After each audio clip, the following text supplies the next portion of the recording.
Bukayo Saka scores winning goal and saves England playing out of position. This is the Arsenal Vision post-match podcast. My name is Elliot, speaking of that's right.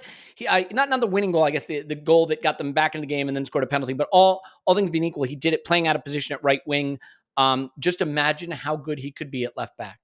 Just think about it. So we'll have to see if anybody ever returns Bukayo Saka to his correct position. But for now, he'll play on the right wing, and he seems pretty good at it. You guessed it. We're going to talk a bit of Bukayo Saka today. We're going to talk about some other Arsenal players at the Euros. We'll talk about Riccardo Calafiori, because those rumors are persistent and will not go away. I want to let you know that I think we did one of the cooler Patreon episodes on Friday, and when you throw that out on a Friday, a lot of times people miss it, so let me let you know about it. We looked at all the data of all the players we might think we're either linked with or that might make sense for us. So we did a full video data scouting review for Calafiori, Nico Williams, Pedro Neto. We did Joshua Kimmich, which I thought was a really interesting one to look at. Onana, we did that as well. Not Andre Onana, though, because his name's not Andre, mate. As he told that one reporter. That's not my name. So yeah, we did a really cool one there. Tim has 2 history pods coming this week, and we have a Calafiori scouting video coming tomorrow. So get in, because it's going to be awesome. You're going to love it. We can chat in Discord. We can have all kinds of fun, or you could just stay here, and we'd love you for doing that as well. So just bear in mind, cool with that. You may have noticed I've been putting some of the Euro dailies from Phil on the main feed, but they're coming every day, and they're not all on the main feed. So if you want to go subscribe to Football Vision Pod, that pod kicks some major ass. Phil has been busting his butt. He writes like 4,000 word outlines for most of his pods because he has to do a lot of research. My outlines for this pod are less, like 35, or they're like 35 words. No, 10 words, no words. They're no words. His pod is better. Listen to his pod. Okay. And the founding football stuff, you might be seeing that on the feed as well. More American focused, as we know, a lot of people from that country starting to get interested in the beautiful game, and we want to stimulate that interest, even though they should stick to baseball. Okay, so now that I've gotten that all out of the way, Clive's on Twitter at ClivePFC. Hello, Clive. Hello. Tim's on Twitter at Stillmanator. Hello, Tim. Hello there. Yeah, I'm looking forward to listening to the episode on the founding football feed about the USWNT winning their first World Cup in 1999, the 99ers. So that's a big story. There's a Netflix documentary about that as well that I'd recommend. Yeah, it's just a really good series of pods, and one of the reasons I was so excited to partner with him, with Kent, is not because I'm super invested in the American story of football, but just he had so many people that were willing to speak to him, former players, former women's players, men's players, broadcasters, about the story of football in America, and with the U.S. and Canada and Mexico hosting the next World Cup. I just think it's interesting to understand like why the game hasn't been bigger here, but what the ups and downs have been, and it's a really interesting chronicling of that, and really well produced. So I got to give kudos to him as well. All right, enough waffle. 3 minutes of waffle. That's like a minute more than usual. And I didn't even talk about how much my back hurts today. I know Andrew talked about his toe hurting on his pod, but we've WhatsApped about it, and he is prepared to accept that my back hurting is worse than his toe hurting. So I am the champions of pain and injury. All right, that's out of the way. Everybody feel good? You can take a deep breath. We can get into some serious conversation. We are going to talk about Calafiori stuff, but first up, we are going to talk about Bukayo Saka, because he is special. And Clive, I want to know, as someone who obviously roots for England, follows the Three Lions, cares about the performance at the tournament, how you experienced England getting to the semifinal, and not just getting there, but getting there thanks to the heroics of Bukayo Saka, who now has 11 Man of the Match awards in 28 starts for England.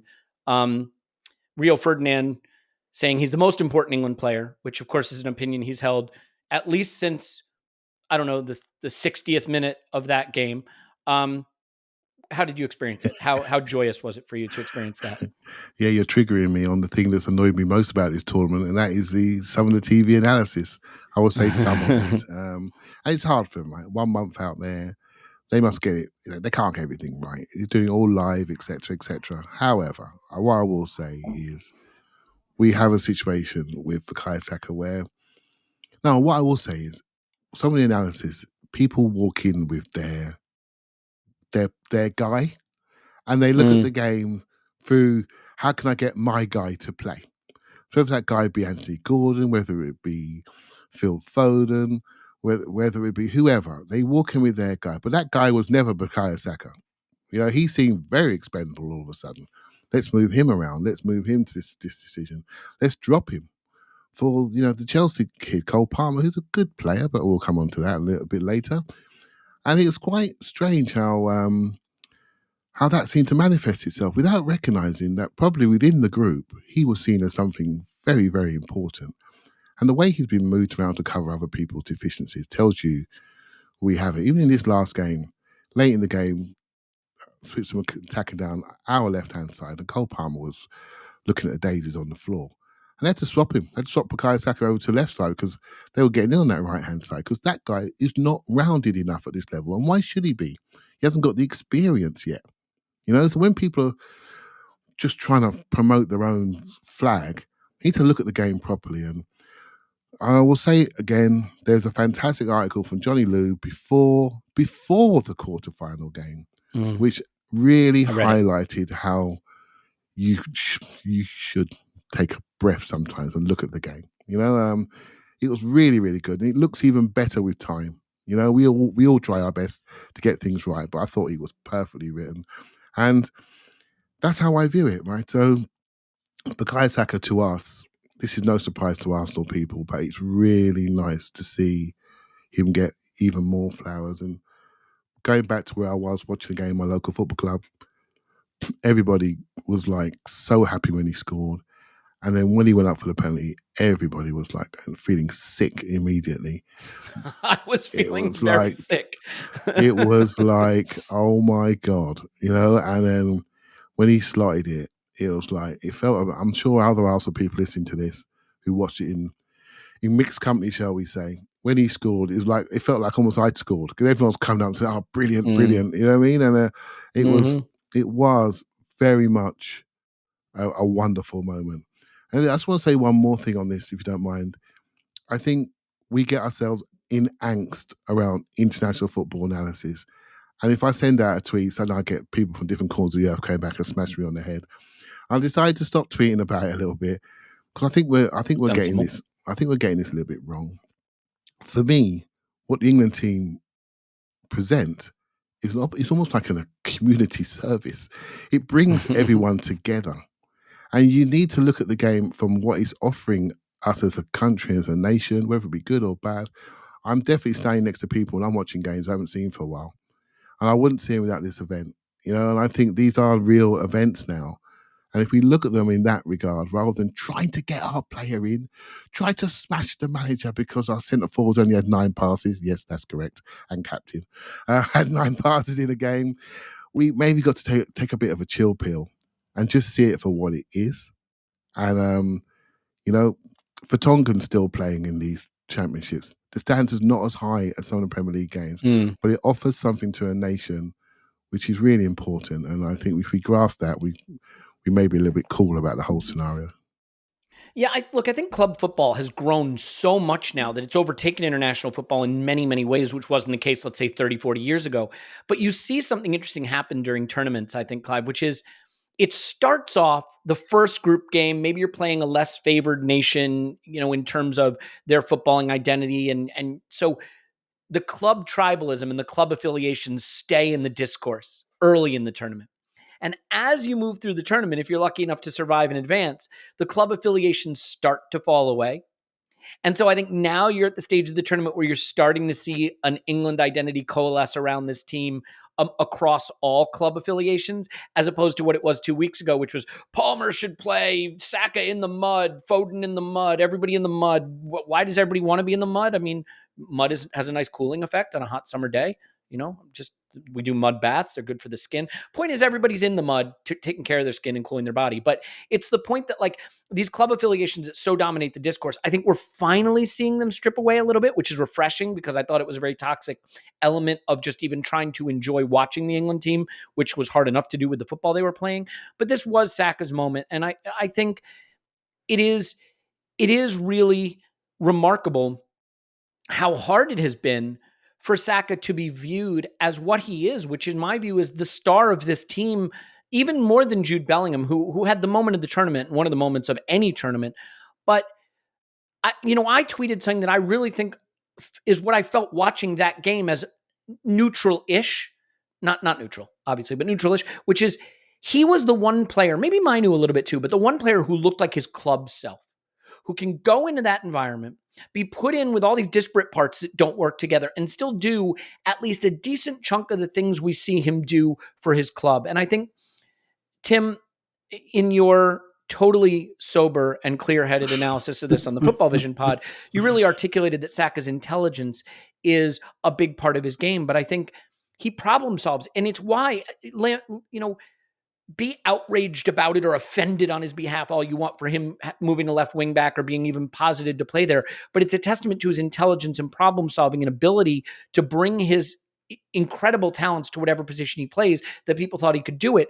It's just that in the right wing position, you have one of the best players in the world at his position, able to play at his club level, which many of these other players, like Harry Kane, who just had one of the best center forward seasons ever in the Bundesliga, clearly can't do. So what do you think about Saka and his ability in this game to look like the Saka, or at least close to the Saka we're familiar with, and to problem solve and to take on the big moment and to rise to the occasion when he was needed? Yeah, as much as I've had some misgivings about Gareth Southgate's selections at times in this tournament, one thing you can look at is in the knockout games, who gets subbed. Kane and Foden have been subbed in those knockout games. Saka and Bellingham have not. They stay on the pitch. And that tells you how the manager views them, because both of those games, have been on a knife edge. Yeah. And they've been in a situation where England have needed a goal, and Saka stays on for the 120, as does Jude Bellingham. And I think it's slightly different for Bellingham in that he's maybe not as involved in the game as Saka, still pretty involved, but you keep Bellingham on even if he's not that involved because of what we saw in the round of 16. He might do a bicycle kick in the 94th minute kind of thing. And for Saka, it's similar. I think with Saka, more goes through him and he is more involved as well. But the main reason he stays on is because he can do what he did on Saturday, and Gareth Southgate knows that very well. Now, I know Saka got subbed in the first two group games, but A, I think group games are a different tournament anyway, and B, I do think there was an element of looking after his health as well, because he couldn't play the Iceland game. He came on, didn't he, late in the Iceland game, which he didn't play our last game. That tells you where his fitness was. Yeah. And for example, I really like Jared Bowen. I think Jared Bowen's a really, really good player, but we haven't seen him. We haven't seen him since that second game, and that's because Saka does not come off. Yeah. When it's all on the line, Saka stays on, and that is why, as well as just being more involved. And I think for him as well, it's for him and Bellingham as well. Like, it's just that kind of having the guts to do those things, to try, like, if Bellingham messes up that bicycle kick in the 94th minute the other day, unfortunately, there is a reality as well that there is an additional layer to this for players of colour. Mm-hmm. Because, anyone who, deigns to make a mistake or miss a chance in an England shirt is going to get it. But we all know, unfortunately, that for players of colour, there's another very significant layer to that. And so for those players to not be cowed by that, to not be afraid of that in that moment, afraid probably isn't the word I want to use, but that, intimidated by it. Yeah. That Saka, when we're 1-0 down, still pulls the trigger. And when the penalties come, he steps up and takes a penalty. And I loved his interview afterwards where he said, I'm a guy, when you fail once, I'm a guy that puts myself up again. And he does. And we know he does that. We see that all the time. And that was a great interview, by the way. If you have an opportunity to go find his comments after the match, I recommend it. Sorry, go ahead, Tim. Yeah, absolutely. And this is my whole thing about him, his superpowers, his brain, his intelligence. I think he'd have excelled in any career that he'd have gone for. There's a lovely tweet just come up on the England feed a few minutes ago of him taking a golf swing. Apparently never played golf before in his life. and looks like a pretty good golf swing. And that's my whole thing with him. I think he's just one of those unusually capable people who can do pretty much anything he puts his mind to. Did you see what happened at the end of that video clip? Yes, I did. He trips over the golf bag at the end of it, just so we're clear. There is that part of it, yeah, as well. And there are just so many layers to this. And I think as well, Saka, as much as, some, like you said, that tribalism, it does peel away as the tournament goes on, and you see it more as England and less your club. Your club fades into the background a bit. I do think that people maybe even love Saka because he's such an affable character. I think there are so many layers to that we could do an entire podcast series on as well. But I think people do respond to him, particularly his character and his way of playing. And that, I remember the Stuart Pearce penalty in Euro 96. I really remember, it's like one of the iconic national team images. And I'm not having a go at Stuart Pearce for this, but it's, complete adrenaline and all of that when he scores that penalty and does that famous celebration. But Saka, it's not like that. It's just slot. Thanks. Yeah, that's all right. Yeah. That was just like he was doing it in training, and I think that's such a big strength for him, and that's why in the key moments he can smash one in off the post for 25 yards. That's what needs to happen. Despite the fact that Phil Foden is 5 yards behind him, screaming for the pass so he can blast from 25 yards. Did you see? Did you? Someone tweeted about that. You know that video that went viral a couple of years ago of Kaka. Yeah, playing Kaka, cut back. Yeah, someone just captioned that with Saka, cut back. yeah. Which thank God he didn't. Good times. I will say, Nothing one-ups Saka's performance in this, but I am just going to say that Ivan Toney penalty is seared into my brain. My brain can't process the confidence to take a one-step run-up and stare down the keeper and fire it into the corner. He's insane when it comes to penalties. Really good set of penalties. And look, it is interesting. I think Saka does not get the credit he deserves for one important reason. He's so efficient. He's not a flair player. His moves aren't eye-catching.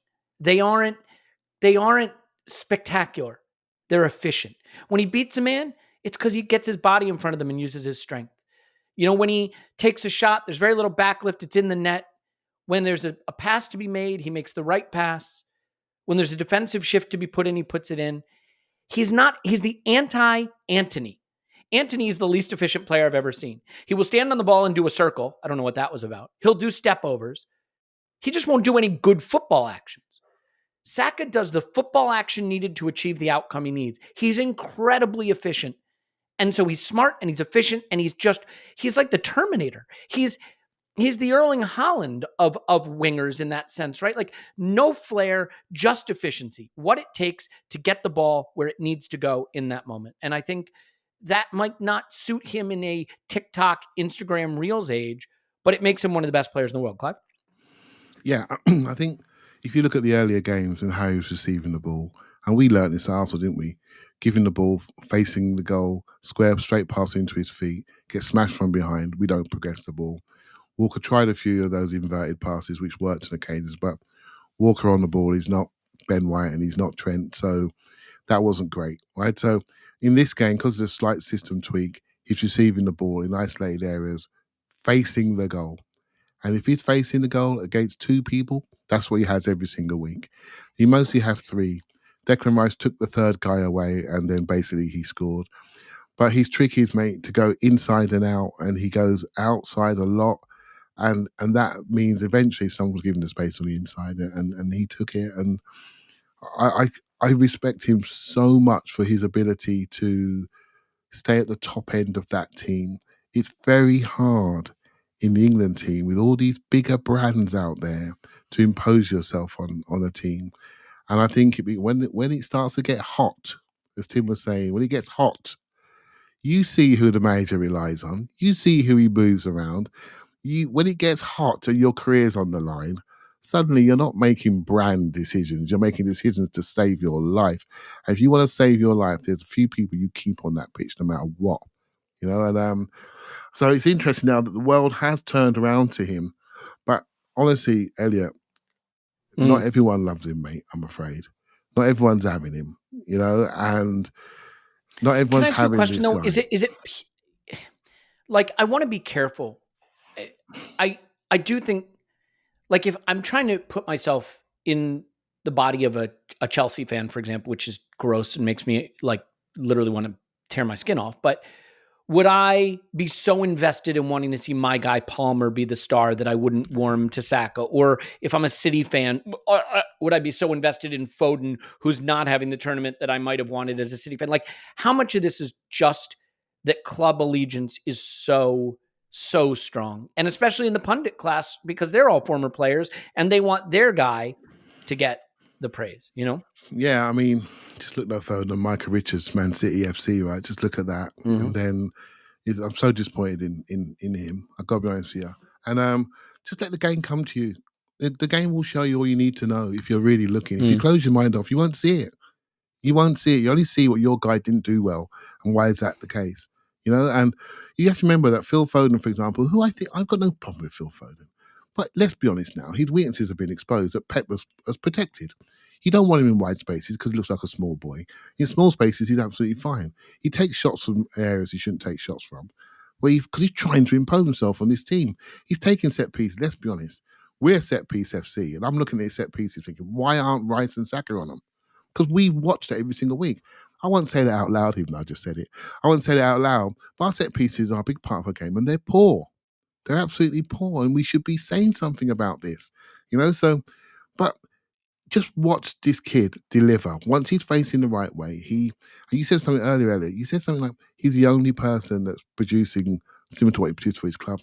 Well, he's the only person with the discipline to stand in an area which benefits the team and sometimes doesn't always benefit himself. He retains its width and he makes sure that he gets the ball in areas that benefits the team with facing forward. And that's down to his quality and maturity, not trying to be the star, just trying to help the team be better. And he's 22, mate, and he's got that level of maturity. People are starting to see it now, I hope. I really hope. Yeah. Yeah. And I think the thing that's tough with like a Foden, for example, if you look at just the season Foden just had, I think he had 19 goals on 10 expected goals. That's insane. He did something similar the season before. Foden's superpower is he scores from areas you don't expect people to score.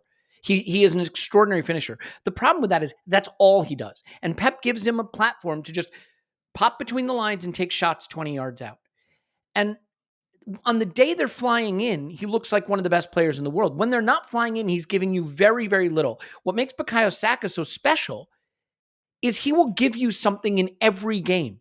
He will give you something of value in every game. Every game state, Elliot. Every state. And every game state. Whether he's defending, inside, outside. He blocked a shot in the box, right? Late in the game. Maybe it was in stoppage time when England were under or extra time when England were under the caution a little bit. So, look, I want to pivot this slightly, though, Tim, staying on Saka for a minute, and ask you a question that has been flashing through my mind because I think, a lot of people were sort of frustrated that Saka didn't win like player of the season for Arsenal and stuff like that. I think the problem Saka has, and I'm going to put problem in inverted commas, air quotes, whatever you want to call them, is that people know how talented he is and how good he can be. And he is now a prisoner to expectations that are quite high. But when you are this good, that's how it works. And I don't think he has the slightest problem with that, by the way, as is evidenced by the courage he shows in the pressurized moments. Can he be the best in the game? I look at the wingers out there in the world right now. You got some 16, 17-year-old players that are kind of interesting. Sure. And they're going to make some noise. You've got some fading stars like Salah, who's still very, very good, but is his time passing? And I look at Bukayo Saka and I say, I don't see any reason he can't be the best in the game at his position. I don't mean the best player in the world. And maybe that's a conversation too. I think Kylian Mbappe certainly has the claim to that in my view at this moment. Erling Haaland is an interesting one given that he's scoring 40 goals a season or whatever the hell it is.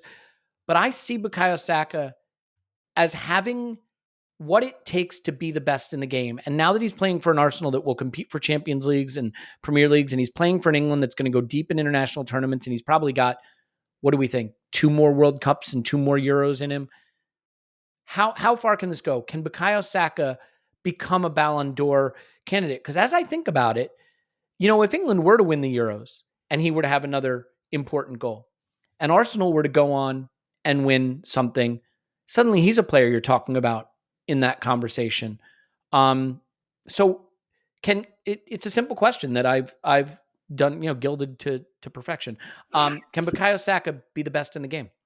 Yeah, he can. He absolutely can. Like, I think it'll be small margins to determine. I mean, that's all subjective anyway, but it will be like small margins. I think he'll be in the conversation. I think one of many things he's got going for him. Like I said, I think his superpower is his brain, and I think that will serve him well for his whole career, because I don't think you're going to get a situation like looking into the future where he loses pace or whatever. I mean, like, that will happen to him one day, but he's a player, like, he's not a player you look at and think, oh yeah, but when age comes to him, that might go, like, because he could probably go and play in central midfield if he wanted to, or play as a number 10 or something like that, But I think what the other thing he's really got going for him at the moment is Arteta being his coach, because a lot of the other players you're talking about there's accommodation, right?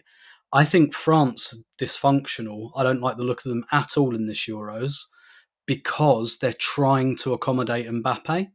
Now, don't get me wrong. Like, Mbappe is so good that you should try and get the best out of him. But essentially, they're messing around with like 4-4-2s, or playing someone like Rabiot on the left wing because they want to cover that space that Mbappe leaves. And even Salah with Liverpool, there was some kind of hint that, when their forward line changed and he was asked to play a bit wider, he wasn't as happy about that. To be fair, he still did it pretty well anyway. But there's always like a sense of accommodation, and you just don't get that with Saka. Like, you don't at all. Like, what do Arsenal do with Saka? Like, nothing really. We don't have to go, we have to have a right back that stays back, or we have to have a midfielder next. It's all geared on giving him the ball. That's the accommodation we make. We don't make any accommodation for a lack of off-ball work. And let's face it, Mbappe does this. And again, I'm saying this non-critically, because I think this is how most humans work. Like, why would you do work you don't have to do? You're going to get picked. So why would you go chasing fullbacks around? You're getting in the team, and you know why you're getting in the team. So I kind of think most people do that, don't they? Like, who does unnecessary work? But Saka does it, and that's, in many ways, that's because of the way the Arsenal team is built. He is the closest we have to a star, but we are not built around a star, as it were. It is all about get him the ball. It's not about cover spaces he leaves. He doesn't really leave spaces. It's give him the ball. And what you were saying there about Foden as well, and about how he plays for City, this is another thing for Saka. Like, Foden plays with Haaland, so he gets space to shoot at the edge of the box because Haaland is pushing everyone back. And Foden picks up a lot of goals, like running off Haaland and getting those kind of bits and pieces, and he's really good at doing that. But obviously England don't have that. They have Harry Kane almost as another defender for him to go past, standing in his way. He's next to the referee, mate. He's next to the referee. His GPS is, you look at the referee's GPS and Harry Kane's very, very similar, mate. And so, like, and again, this isn't like I think Foden's an amazing player, and I think it's not working for England partly just because of, I think Kane has to, in the literal and figurative sense, get out of the way, because Bellingham and Foden are there, and I don't think they really work with Kane. But we're talking about, like, can Foden play with a striker like that? When do we say that about Saka? Like, we play Jesus, fine. We play Nketiah, he's fine.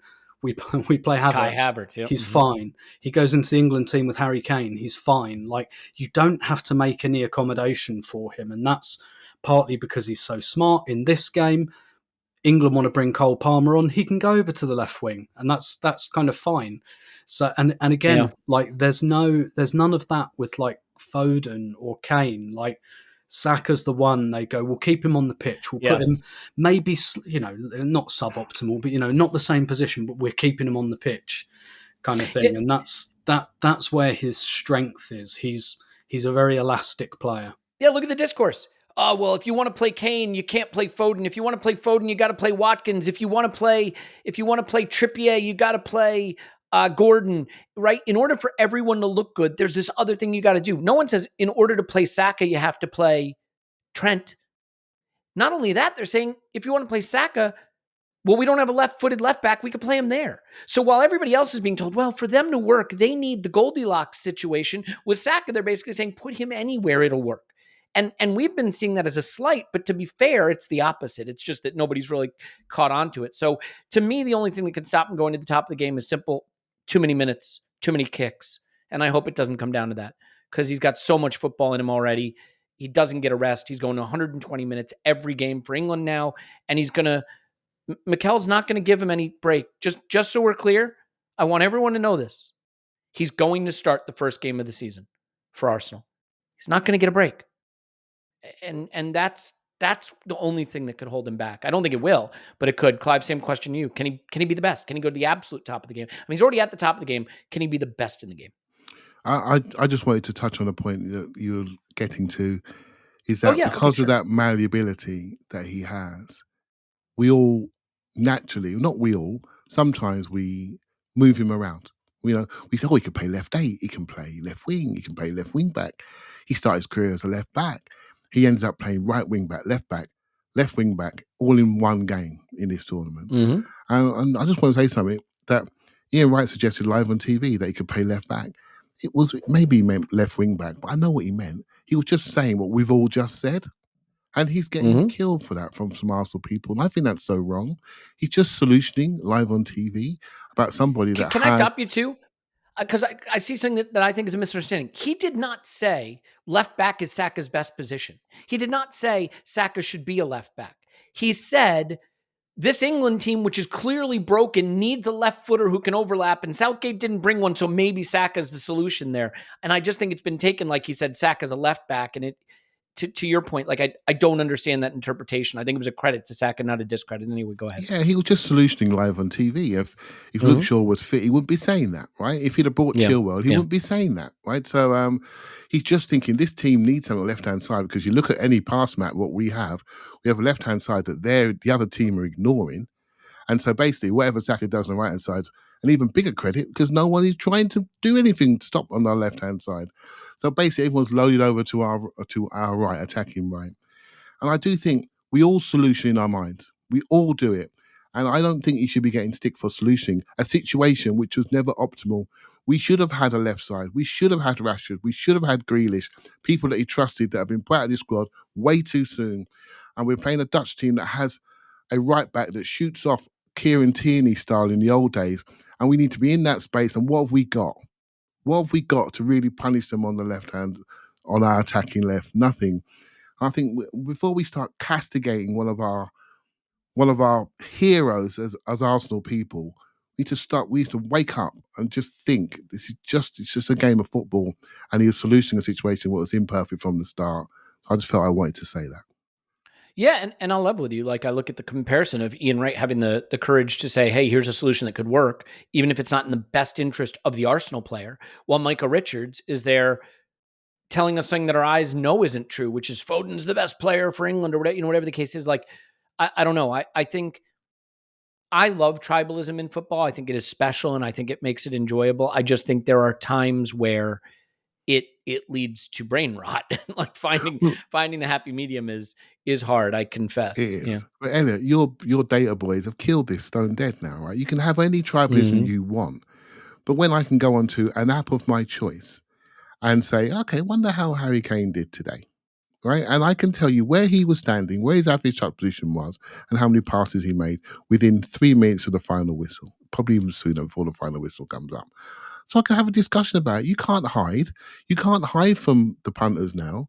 We know which side we attack from. We know how many tackles a certain player made. What we don't have is performative data, but TV companies do, and I believe that's correct, because we would use that in a way that's not really beneficial, for a player who hasn't run around a lot. So I think that's correct. But we can work this out. So we're not stupid.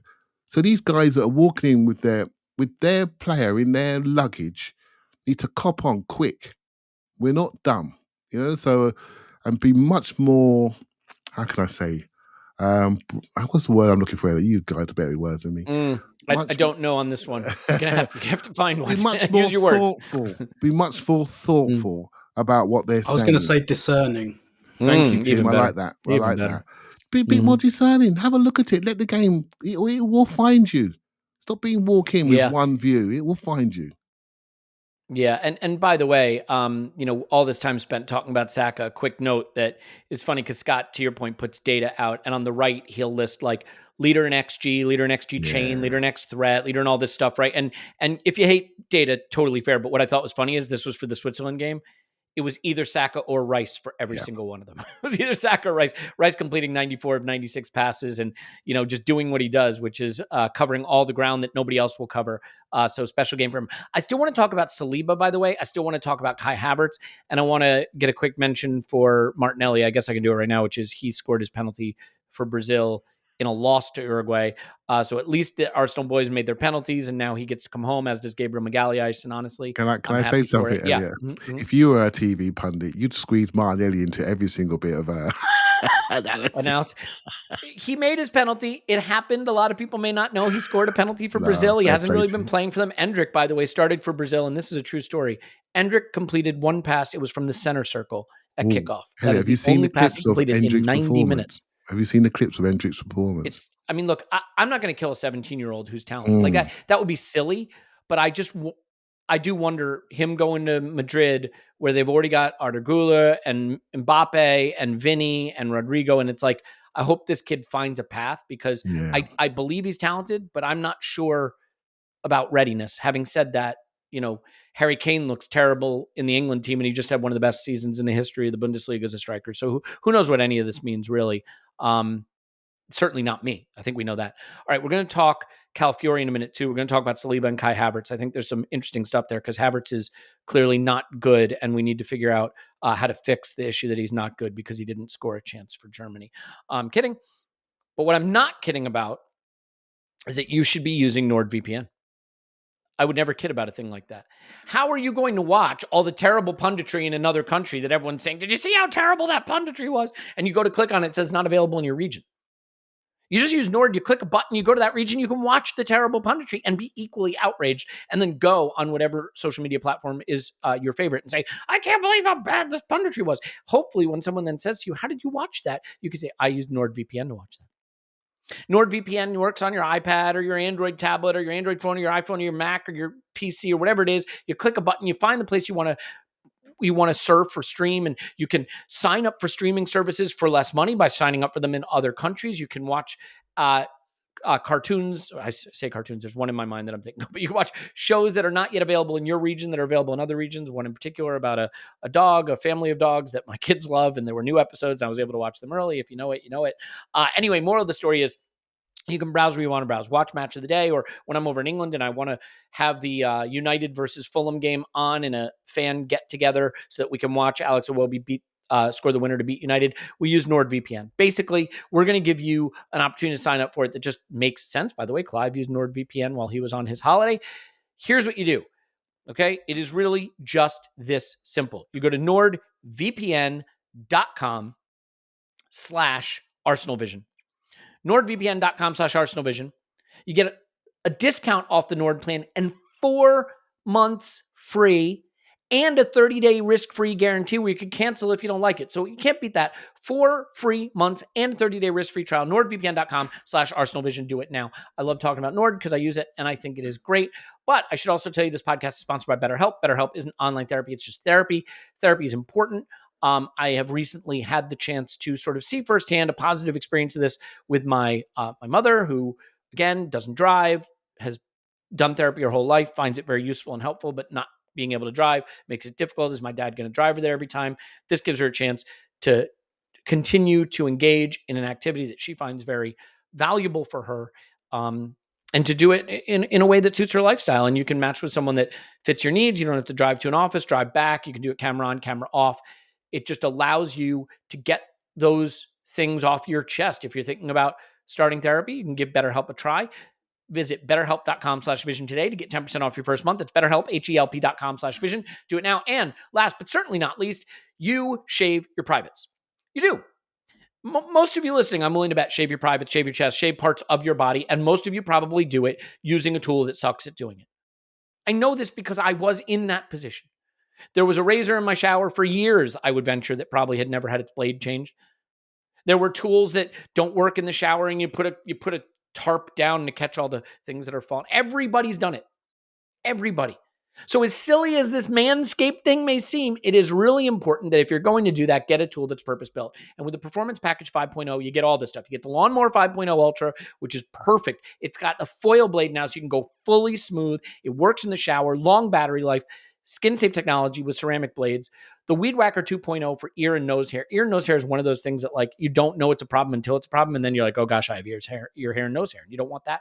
It's perfect for that. You get the aftershave lotion, the anti-chafing deodorant, and the Boxers 2.0. I love their boxers. I use them when I work out. They're really comfortable for that. Get 20% off and free shipping with the code ArsenalVision at manscaped.com. That's 20% off and free shipping at manscaped.com with code ArsenalVision.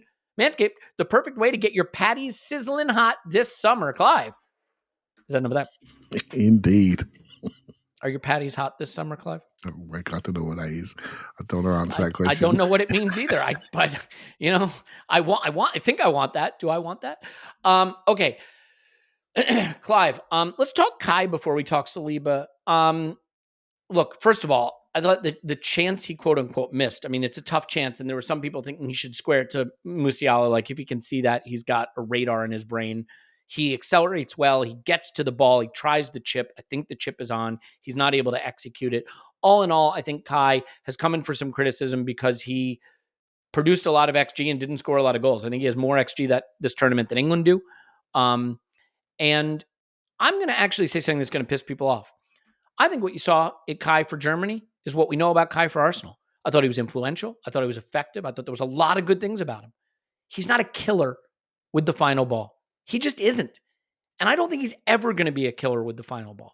I think he is a player that is fantastic, and we're lucky to have him, and he played brilliantly for us.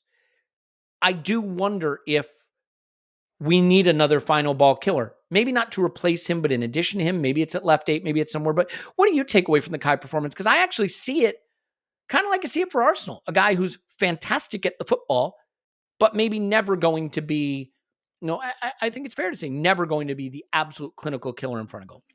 Yeah, so Arsenal, we attack and score as a collective group, don't we? So if Kai scores his 10, say, for example, and Bukayo scores his 10 to 15, and Odegaard scores his 10, and Martinelli, Jesus score their 5 to 10, we're good, right? We're good. So we don't put that pressure on him to be the 25 a goal guy. We know we attack better. Yep. We have an attacking direction with him. We know where we can go. We can go short. He can play inside.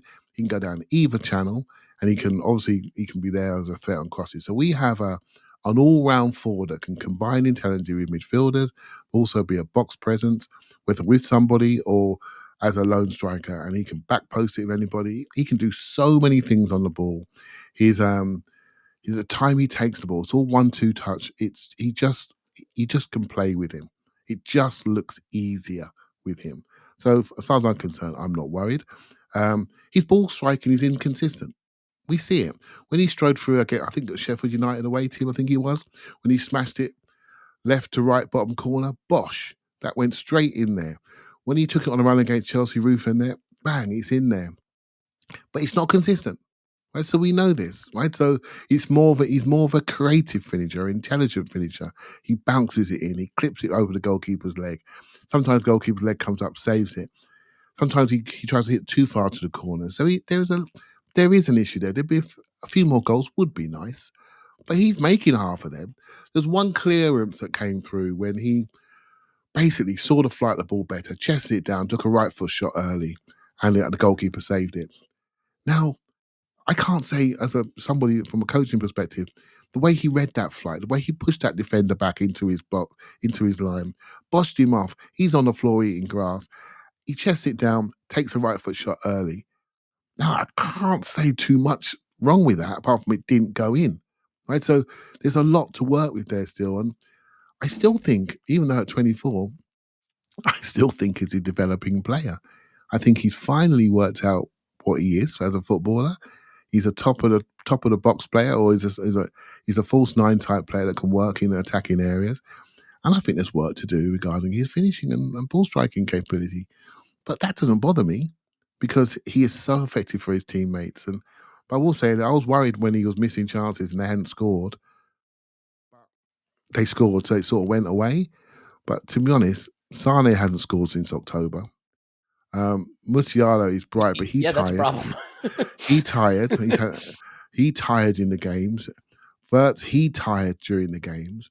And Fulkrug, his little bounce went away. He no longer could find him. So they have a collective scoring issue, right? So rather than, unlike Arsenal, for example. So that's my problem. I thought Kai was really effective. I mean, this is what I find difficult, Tim, is that when I watch him, like I see things for Germany, and I'm a believer that you should draw precisely no conclusions from international football about players. Think about this. They're playing with a bunch of strangers in a totally new system at the end of a grueling season. And you're taking a 3 to 4 game sample size and summing them up when you've just had 50 games. I know who Kai is. I watched him for 50 games. He's excellent. And I watched him play in a consistent system where he knew his role and he knew his partners and he played brilliantly. And oh, by the way, he did score important goals. I just think what I see for Germany is kind of what I see for Arsenal, a very effective, intelligent player who's able to do important things all over the pitch, but probably will never be an absolute killer in front of goal. And that's the thing that I saw with Arsenal. And that's despite the fact that he scored some very important goals and some very good goals. And so, it makes me wonder, like, we've got these guys, that are all really good players, but are we short the in front of goal killer? And to be fair, one of the reasons I bring this up is Mikel Arteta in his most recent interview said something super interesting. And he said, the area we really need to improve is efficiency in the box. Efficiency in the box. And to me, that means someone who will take their chances more consistently. Yeah, there is, but I think there's a delicate balance in there as well, because we're talking right about Saka and playing in a team where we don't really play with a star, although he's probably the closest to it, and Havertz is more of like a link player. He like drops in next to Odegaard, and ultimately, if we could find that player you're talking about, then we probably go through, and I'm not saying this would be a terrible, horrible thing to go through, but we go through maybe what City did with Haaland, because City bought that guy. They bought the best guy out there at the give him a chance and he'll score. But he's not really a footballer in any other sense. And they do have to make accommodations for that. They have had to make accommodations for that. There have been games, particularly in the Champions League, maybe against Real Madrid, for example, really top-level opponent, kind of shut Haaland down quite easily. And I suspect, because we've seen Pep, for example, do this before when he bought Ibrahimovic at Barcelona, and it was kind of, okay, I'm going to buy that guy that probably doesn't suit my style of football, but, is the exclamation point and just bangs the ball in the net. And that didn't work. And buying Haaland is kind of like, almost like repeating that again, but maybe not with like a guy who's as much of a dickhead as Ibrahimovic is, but Pep maybe learning something from that and going, okay, I'm going to let go a bit, and I'm going to, Erling Haaland is probably not my absolute ideal type of footballer, but he'll score 50 goals a season, so that makes it quite easy to eat it, as it were. Like, I think for Arsenal, I think it's just so hard, because unless it's that level of player, I think you still lose something when you have that player that you're really reliant on. So as much as I do definitely think it's like a small weakness for Arsenal, and we're coming off the back of a season where we didn't score in 5 league games, as you said a million times before, we didn't go to Bayern and score, we didn't go to City and score, we didn't go to Villa Park and score, and we got one off a set piece at Anfield. Like, at the very, very, very, very, very top level game, we probably don't have that guy that's going to have 3 touches and score 4 goals or something. But I still think you kind of got to acknowledge that you lose something as well when you do that. So it has to be like the best type of player. And I guess in Havertz and Jesus, we've got two imperfect finishers, but who contribute so much to the all-round game for Arsenal, and in quite different ways. So in lieu of having an absolutely generational like tap-in merchant, I kind of think that's still a good position to be in, even if it's not the optimum position. And I'd say about Havertz as well, you can see his finishing has changed at Arsenal in terms of at the beginning of the season, a lot of his shots were going straight at the goalkeeper. Like he kind of was going for power, but now he's not getting it right every time because quite often his finishes go past the post. Now they kind of go wide. There's a bit of drag, but clearly he's being told stop smashing it straight at the goalkeeper, like go for the corners type thing. So there's an evolution there, and I think there's evidence he's responded to that. Obviously, he kind of needs to nail it a bit more. But on the Germany point, Elliot, they put this team together like in the warm-up games before this tournament. Havertz was not starting up front for them before June. Okay, Tony Kroos only came back in March. Like they've made some change, and then they were playing Wirtz, but then they took him out and put Sane back in. Like they're not a settled team, Germany, even by international standards. That we're talking about some real quality players here. We're talking Wirtz, Sane, Kroos. So but they still weren't settled. They were fiddling with things around the edges a little bit. I do think that kind of has to be taken into consideration as well. Yeah. It is always interesting trying to decide what the most important quality is of the players that you want in certain positions, right? What are they there to do most importantly? But I think, Sorry, just to add to that, Elliot, in Trossard, arguably we do have that player who's like the finisher that perhaps doesn't do an awful lot else. Like, and that's kind of what we pivoted to, wasn't it, at the end of last season? Like, Havertz was still scoring goals, but Trossard playing off Havertz really, like, I think those two work together very well because they're so complementary. Because Havertz takes all the focus off, great link player. Trossard just wants to arrive onto the ball, basically, and put it in the net. And that worked pretty well for us for the last couple of months of last season. Yeah, it'll be interesting to see what we do in attack. I mean, in Foden and Haaland, I would say that Pep has two very inefficient players in a lot of their actions, except one, putting the ball in the back of the net. And in that action, they're two of the most efficient players in all of football. And I don't think we have any of those players currently. Now, we scored whatever it was, 90, 91 goals. So you could argue that goal scoring is not the issue, but Mikel himself has said efficiency in the box is the place we need to improve. He also said something else interesting, Clive, I'd love to get your take on because I have no idea what he meant. It was totally inscrutable to me. He said, we need our best, our worst to be better than the opposition's best. I get that, and I love that. But then he said, we're going to need to improve in things that will be very hard for you to see with your eyes when you watch football. And I thought that was a fascinating comment because I have no idea what those things might be. If it's bullying the referee or winning the stare down in the tunnel or, tactical fouling or I don't know what it is. I'm curious what it is, but do you have thoughts on this in the box efficiency he wants and how we're going to be better at things that I can't see when I use my eyes to watch football? Yeah, so if he's got all the numbers, right? They got data that we can't even dream of, right? So he's probably thinking we probably are about 10 goals light, maybe 8 goals light, something like that. So to say a statement like that doesn't mean we have to sell all our strikers and buy 5 new ones. Do you know what I mean? I typed in the chat. That's what I was going to recommend. Honestly, I typed in the chat just for, because I haven't got the answer. If I said to you, we can get one forward right now, being reasonable, who would that be that's available?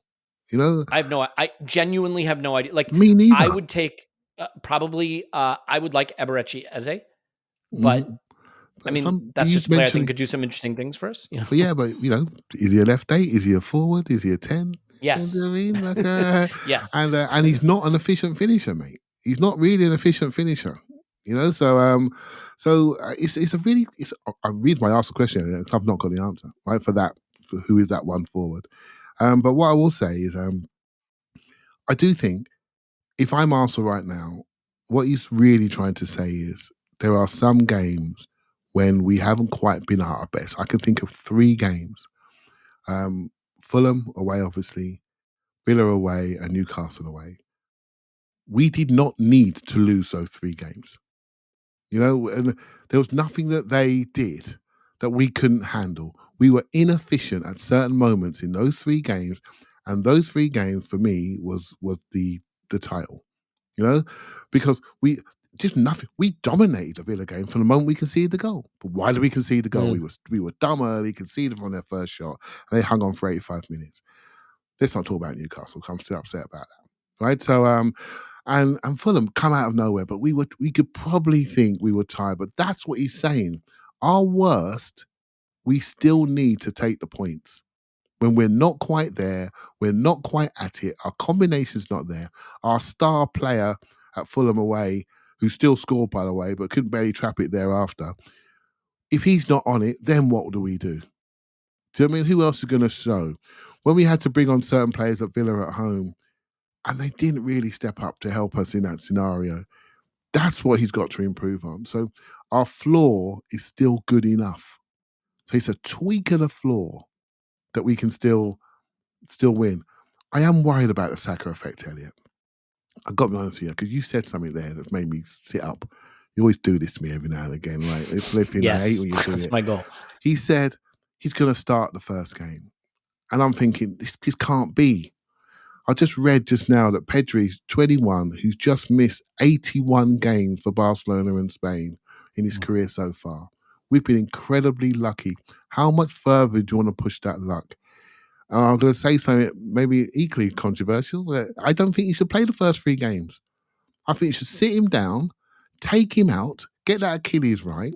He misses the first 3 games and the international break, and his first game should be after the international break.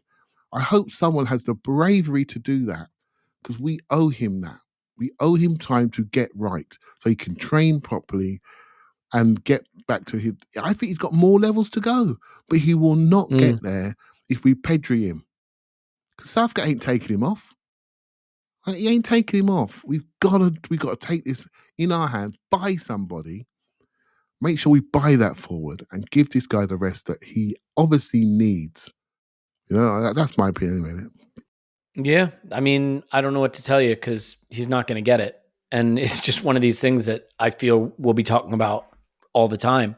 And hopefully we'll just keep complaining about it, and he'll keep playing every game at a brilliant level, and we can just whine into the void. Tim, if there's a player that arguably needs more rest than Bukayo, it's William Saliba. He doesn't run. He's all right. Yeah, yeah. He just glides. It's fine. There's no do his muscle feet even touch use. the ground? Yeah. Like, he doesn't engage any core muscles when he moves. It'll be fine. No. We asked, can Saka go to the top of the game? Can he be the best in the game at his position? And somehow Saliba's probably already there. When everybody was sleeping, we just woke up one day and Saliba was the best center back in the world. And it's funny because we compare ourselves to City so much. But when you look at Liverpool, they scaled the mountain with the best right wide forward in the world and the best center back in the world. Van Dijk and Salah, obviously, reverse that. Salah and Van Dijk. And in Saka and Saliba, we have an analogous duo there. What Saliba's doing for France is incredible, made even more incredible by the fact that it was less than 6 months ago that the international manager was saying he does things that I don't like. I want to play him. But now he looks faultless every time he steps on the pitch, and he's doing it under the highest levels of pressure. I think there's something really, I rarely think international football does much for players, but I'm going to go tinfoil hat time here on a couple of things. For Saliba, I think he looked most out of his depth for us this season in the Champions League. That was the only time I saw a Saliba that still looked young to me and a little nervous. And I think starring for France in the latter stages of a tournament like this, I think starring for France in the latter stages of a tournament like this could give him some of the experience that could stand him in good stead when he's playing against Real Madrid in the Champions League, for example. And I think this could actually be beneficial. My tinfoil hat comment, though, is about Saka. I think Saka is going to ascend to that level. Now, I think we're going to say, this may sound crazy. Tim, you can poo-poo this, may sound crazy, but my Saka tinfoil hat comment is, I think we're going to see him get more calls this season. I think he's ascending to national hero. I think he is building a reputation for being the star of England, and I think we will see him get some of the calls. That he's not a 20-year-old anymore. He's not the guy who missed the last penalty in the Euros anymore. He's the guy who scored that goal. He's the guy who made that penalty. He's a guy who's now grown into the game. Luke Shaw was saying he's everybody's favorite player in the England camp. I think we'll see him start getting calls. I really do. So those are my tinfoil hat moments. But staying on Saliba just quickly, do you think what he's doing for France right now could be that last building block for him, that when we get to the latter stages of a Champions League, those rare times I think we've seen the inexperience cow him just a little bit, maybe this is going to be that last bit of his development? I think he's the player from our team who comes out, not among Arsenal fans, but globally comes out with his reputation enhanced. None of us are remotely surprised by this. We see it in pretty much every game. But, you've got to acknowledge like some of the pressure here in that, international football is a step down, I think, from like elite, like Champions and Premier League level football. But if there's a squad that sits alongside elite club level kind of teams, it's France, right? That is an insane level of talent that they have. So for him to get into that team, I think it's a bit weird because like I'd seen that he wasn't starting for France, and I'd heard stuff Deschamps had said, and I was like, what are you talking about? But I don't watch France all the time, so it's a bit like, well, okay, maybe there's stuff I'm not seeing. And my opinion now is actually my gut reaction was right, and that Deschamps, you're an idiot, man. How did it take you this long? You complete idiot. Like, what on earth were you thinking leaving this long? Like, you have got someone who is very much in the conversation for the best centre-back in the world, right? Take away his age, he is in that conversation, and I think people are seeing that now. I think Arsenal fans knew that. Everyone else is seeing it now. Why on earth did it take you this long to put him in? And then you put him in at left centre-back, right, where he doesn't usually play, doesn't skip a beat. Fine. All right, whatever. So you've got to acknowledge as well, like, the level of expectation, the level of expectation with France is that you win the tournament, and that's the end of it, kind of thing. And the kind of not being in the team for so long puts more pressure on you. And the manager, because he's a bit of an idiot, put even more pressure on him by A, ignoring him for so long, and B, saying publicly he didn't like things about his game. Like, that's an enormous amount of pressure to put on a guy. and then to really belatedly make the decision in the tournament, like even the warm-up games, I think the second warm-up game, Saliba started, and all of the stuff in the French press was like, Deschamps leaning towards Saliba. What a moron. What are you doing leaning maybe towards Saliba? Like, what on earth are you thinking? That guy should have been in 2 years ago. And particularly when you look at, like, I get that like partnerships are a thing, and Konate and Upamecano played together at club level at some point and blah, blah, blah. But let's be serious here. Konate is a good defender, right? Upamecano, good, a bit shaky at times. Saliba's a different caliber to both of them, right? He just is. And that's not a criticism of either of those guys. So I really don't understand why Deschamps prevaricated on this.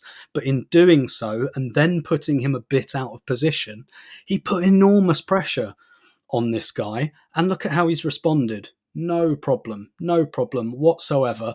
And let's face it, I think France are like a very good overlap with England, stuffed with talent. They've probably had the manager too long. And Deschamps was saying before the tournament, he said, we know defence wins tournaments, right? So he's put France in a position. It's not for international tournaments. I don't think that's not sensible, as it were. It's not, France are not a great watch, but I get it. And Deschamps' tournament record is actually pretty good. So as much as it's garbage to watch, you kind of get it. But then for him to say before the tournament, essentially, we're going to try and win this with our defence, like, all of that on Saliba, and Saliba, for the French public, he plays in the Premier League, which is obviously very visible, but they probably don't see him every single week like we do, because he's not playing in Ligue 1. And that's why I think there's a sense of, for everyone else, the penny is dropping now. And what you said about, I guess, aura, for want of a better word. Yeah, sure. Like, when we play Man City, Haaland goes nowhere near Saliba, nowhere near him, right?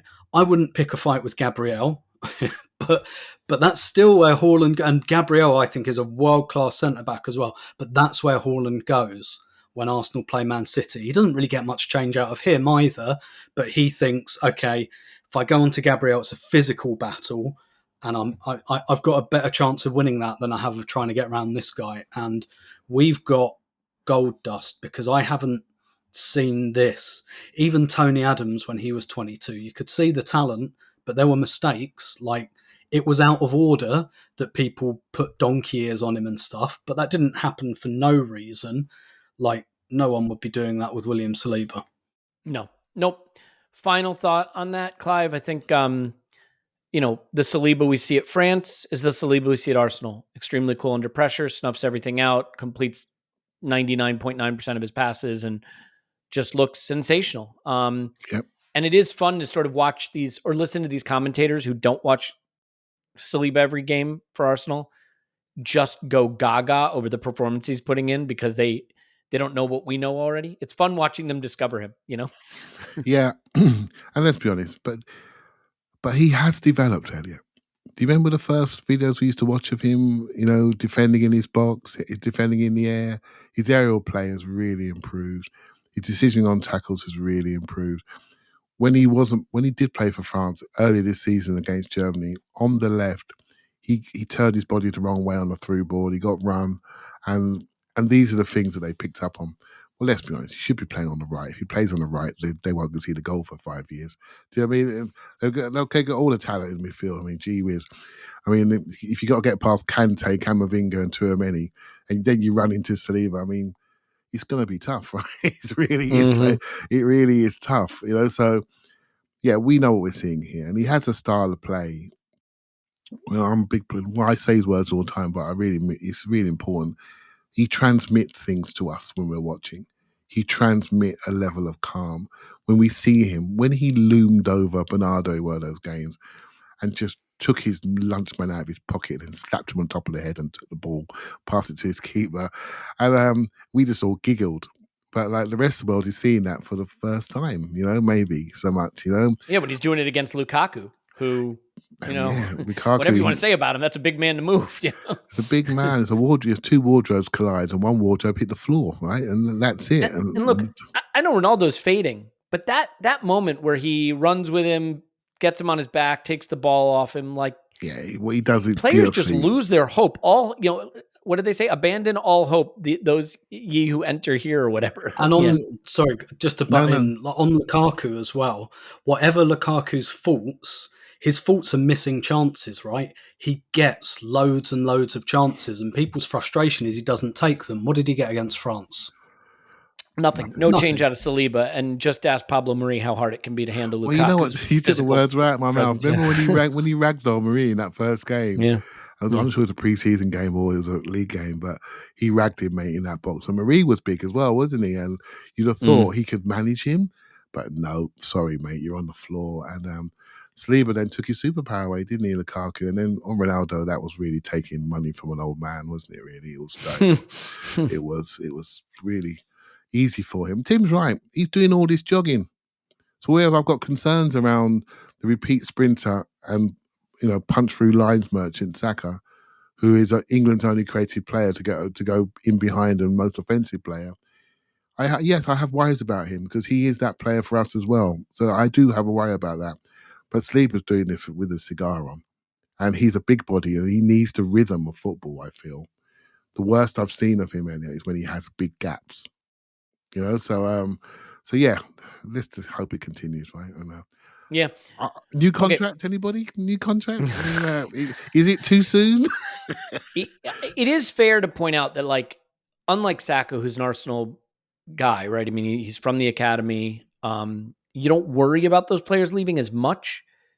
Saliba to Madrid just feels like a thing for no reason I can articulate. It just feels like a thing. I just hope it's not a thing for a long time or maybe never. Because I will say this, like that's a player that, I mean, he could stay 10 years and still be in his prime. That's how young he is. It's crazy. Clive, I'll stay with you for a minute. Let's do the transfer stuff quickly before we get out of here.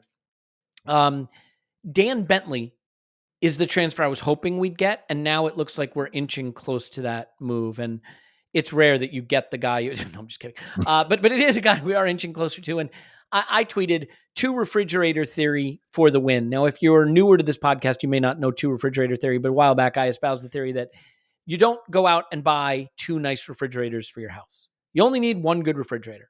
Maybe you got that beat up refrigerator in the garage that you keep out there for like the frozen meats or stuff that you don't have room for in your main refrigerator. I feel the same about goalkeepers. I, unlike Clive, did not like and do not agree with the idea of rotating keepers and having 2 good ones. I'm a fan that your second goalkeeper should be a guy you've never heard of before because that's not where I want the resources poured into. Now, you could argue that is wrong, but it looks like Mikel might be erring on the side of the 2 refrigerator theory because we've got David Raya signed up and Ramsdale will certainly be off. And now we're linked with Dan Bentley. So before we get to Calafiori to finish, Clive, how excited are you for backup refrigerator, garage refrigerator, Dan Bentley? 30. He might be 31 by the time you listen to this, but currently 30 is the time we record it. From Wolves, looks like a very inexpensive transfer, a limited use of resources, and it will stun you to know, once trained under the brilliant mind of Inaki Kanya, that guy who's just a wizard at this stuff. So the less said about Rennerson, the better. So it's all falling into place for 2 refrigerator theory here. Yeah, so he had him at Brentford, didn't he, when he was young? So yeah, and the goalkeeper are also for a short period as well. So interesting one. Is he the second goalkeeper or is he the third? Because Carl Hein would not have signed a contract with us unless he was going out on loan. Right? So we need to see what happens with the goalkeeper position. I still don't think this puzzle is complete yet. I think he would come at second or third goalkeeper. So, and actually, he's played in the Premier League 3 times last season, I believe. And I did a bit of research on Twitter this morning, and I had a little look. And to be honest, the Wolves fans, they like him. They like him. They like him a lot. You know, he's a decent shot stopper. Obviously, you only see the best shots, didn't you, online? And so he's not like he's not a refrigerator. He is someone that's okay, but maybe of good character. Obviously, he's a known character to Arsenal and part of the goalkeeper group. Mm-hmm. Goalkeeper groups are a unique thing. They have to work together. You know, when we were discussing the Ramsdale Raya thing, I remember saying I feel for Ramsdale because the goalkeeper coach is bringing in his guy, his protege. And when a boss at work brings in somebody from his old company, you know it's tough for you if you're still there. He might be coming for your job. And that's exactly what happened in the end. And if he's bringing another person he's worked with, hey, look, it's up to the club. If they're going to give Inaki that level of autonomy of a goalkeeping position, we got to go with it, right? Don't know enough about him, Elliot, but it seems okay from a distance if it's not too expensive. Well, I'll put it this way. His advanced goalkeeping metrics are dog shit terrible. I mean, there's no other way to say it, guys. I'm really sorry. It pains me to say it. If you care about goalkeeping metrics, and I'm not sure I do, he allows more goals than expected. That's just what he does. So shot stopping, not his strength. On the bright side, passing is not his strength either. His passing numbers don't look very good. So yeah, I think it's perfect. I'm fine with it. Tim, I don't know that I care about our backup keeper. And this is just where I'm at because I think, and you could say, well, it's so important. Look at City. You know, City only won the league because their backup keeper comes in and stops a 1v1 against Youngman's Son. And like, he's so good. And now Ederson might be leaving even. I get where you could need your backup keeper, but this is why you don't bring up City. Yeah. You only have so many resources. So if you're going to put 120,000 pounds a week and 30 million pounds into your backup keeper, just be aware that's a winger you can't buy or a midfielder you can't buy. You don't get to have everything. This is where I think the Liverpool model makes more sense. Liverpool had Alisson and no one. I remember they started a season with a guy who had been retired at goalkeeper. Okay. I'm not kidding. They took him out of retirement because Alisson was injured. And then I don't think they dropped points. Ultimately, while I do, if you say, would I like a good backup goalkeeper? I'd like a good backup everything. But the money goes somewhere. So if it goes to backup keeper, it's not going somewhere else. And at the end of the day, my argument isn't that a bad backup keeper is a good thing. My argument is if a bad backup keeper means we get another winger that we need or another central midfielder that we need, and that's the choice we have to make, I'm always going to choose the thing that moves the needle more. So my theory here isn't that a bad backup keeper is good. My theory is that a backup keeper is not where I want my resources allocated if they're finite, and they are finite at Arsenal, unlike City. Yeah, precisely that. And also, like, it's all very well citing Ortega because of that one save, and maybe, like, how many Premier League games did he play? It's like, look, if Edison gets injured for 6 months, talk to me about how good Ortega is then. Ortega started 5 games this season, 3 games the season before in the league. Yeah. So you're talking about 8 games in 2 years, and I'm not saying he's bad. I think what I've seen of him, he looks pretty good. He looks about as good as you could put, like, best in class for a backup goalkeeper. Maybe Kelleher at Liverpool, coming close to that as well. And he kind of came out of nowhere a bit, but they're probably going to lose him because that's the thing. If you have a good, we had Ramsdale was our backup goalkeeper last year. Like, no one had a better. Emi Martinez was backing up Bernd Leno, and now he's one of the best keepers in the world. Yeah, and we had Bernd Leno as a backup goalkeeper at one point. Like, but that only ever happens for a year. Because if your backup goalkeeper's that good, they don't stay your backup goalkeeper. It's as simple as that. So it kind of goes in cycles. And like I said, I'm not saying like I think Ortega's bad or anything like that, but if he had to play for 6 months, kind of you'd start to see at some point that, oh, Man City really miss Edison. So I guess like my kind of conclusion there is if you lose your goalkeeper for 6 months, you're probably in trouble anyway, to be honest. So like it's kind of something you hope it doesn't happen, but you shouldn't sweat really. When you get a backup goalkeeper, it's like, can this guy play in the FA Cup third round and not actively knock us out? Like, well, and Tim, you don't want a Runnison, but yeah, all of us on this pod think Aaron Ramsdale's a very good keeper. When he had to come in this season, he looked terrible. He had some really, really shaky, poor performances because being a backup keeper is hard. It's different. A guy that could be an excellent starter might be a terrible backup because so much about keeping is also mentality and their brain. They're weird. Goalkeepers are weird and they have to have a weird mindset. And like, so that's the funny thing. You could have a keeper that you regard as very good as your backup, but it may turn out that they're not someone who's capable of coming in once every 3.5 weeks and playing at that level. You know what I mean? So you just don't know. It's like the paradox of the squad player, right? If you're good at being a squad player, you stop being a squad player. And you start, like Trossard was a really good squad player, wasn't he? And then who got picked on the left wing for the last 10 games of last season? Like, he was a good squad player until he wasn't a squad player anymore. That's the whole paradox. And with goalkeepers, obviously, it's even more because despite what Mikel Arteta said about 10 months ago, you don't sub the goalkeeper. So you don't even get your 20 minutes here and there. Yeah. I'll be very curious to see where Ramsdale goes, obviously. I guess it's still possible he doesn't, but I'd be stunned if he doesn't go. And he should go. Wolves is an opportunity, by the way. They're looking at him. So that might explain some things. This story is still to be told, Elliot, because we're losing a couple of goalkeepers in. Well, Hein will go on loan. Arthur Congo's gone to Wrexham. And so the goalkeeping unit needs to be refreshed. And I see this guy more as a third goalkeeper, if I'm honest, potentially. We'll see. Maybe. We'll see. Yeah, he could be a third goalkeeper. I wouldn't, if we get the winger we need and the 2 midfielders we need and the defender we need and 2 goalkeepers, okay, fine. But I wouldn't want us to lose any of those first things I named chasing the last things I named. Clive, before we get out of here, Calafiori is a deal that I was so deeply skeptical of just because I'll admit I'm biased to history, which is that Serie A players linked with big Serie A clubs tend to stay in Serie A. Calafiori's manager is now the Juventus manager, and so it all makes a lot of sense.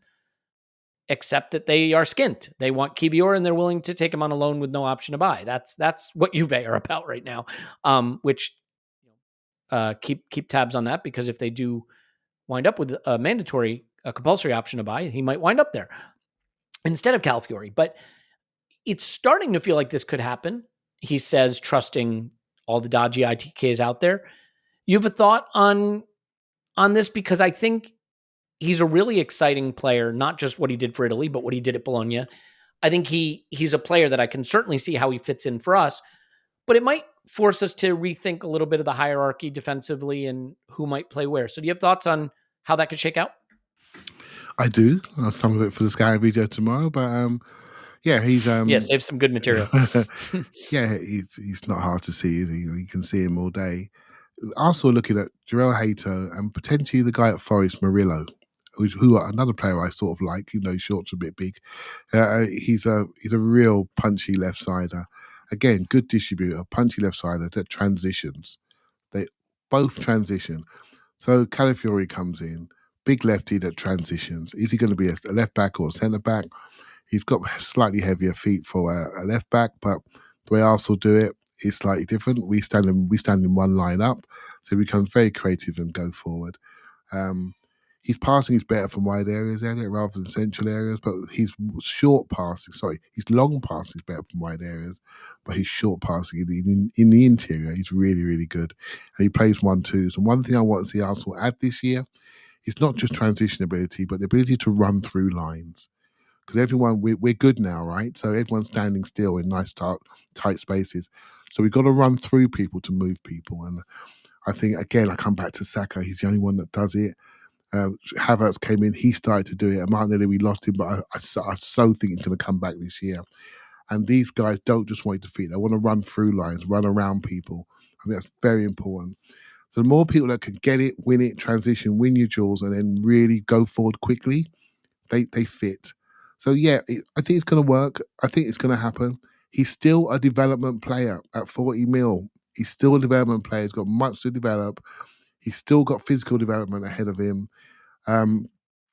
Kivior's been looked at by Napoli, Milan, Juventus, and Zinchenko. Let's see what happens there. There were rumours of things happening in Germany for him. Let's see what happens. Again, I still think we could see one or if not both of those players go, and one more come in, and you bring Timber in, and we're back to square one, right? We got players that we need. So again, that's what we want to do. Smart upgrades. Back to why we didn't win the league. Efficiency, raising that floor up to make sure we're better. But this is not it's not a slam dunk, mate. He's still developing. We'll talk more tomorrow. Yeah, we'll see. I mean, look, the big headlines are going to be made when we sign a midfielder and an attacker. But it is a really difficult window when you've got two major international tournaments going on. And I think we just have to accept that plays into this, combined with dominoes needing to fall. Now that you have Palhinha going to Bayern, you have a couple of players going to Bayern, obviously, and maybe now there's room for someone to leave. Maybe there's players that are going to leave a Real Madrid who have incomings, young incoming players and more big name incoming players, right? With Mbappe and Endrick. Is Rodrigo going to stay? Like these things need to shake out. So I just think we do this thing sometimes, I think, of reacting to the transfer window based on the order of the transfers. Like, why are we buying another defender? Well, we kind of need that. Not as much as forward and midfielder. But the fact that we're getting this one done first doesn't mean those aren't still a priority. So I think we just need to sit tight, which is never fun. And look, we have one of the hardest starts to a Premier League season we've had in a long time. Hitting the ground running is going to be important. And it's going to be hard for us to do. Because frankly, our most important players are going to be coming back late. And our signings are probably going to get done late. But we have a good team and we just have to trust that. I do know Clive put in the chat, there's some rumors about Smith Rowe going to Fulham, which it is what it is. We'll see how that shakes out. I mean, Smith Rowe needs to start playing regularly. And while I'd love for him to make it at Arsenal, I think some players now like Nelson and Nketiah and Smith Rowe, like it's time for them to go have their career. They're approaching their prime at this point. 24-year-olds, 25-year-olds. They're not kids anymore and they need to go play. So we'll see what happens with that. Let's leave it there. Tim's on Twitter at Stominator. Thanks, Tim. My pleasure as always. Clive's on Twitter at ClivePFC. Thanks, Clive. Thank you very much. Calafiori scouting video coming, and 2 history pods coming to Patreon. So I hope you'll join us over there. Otherwise, stay here. Either way, we love you. And we will talk to you after Arsenal 10 transfer window.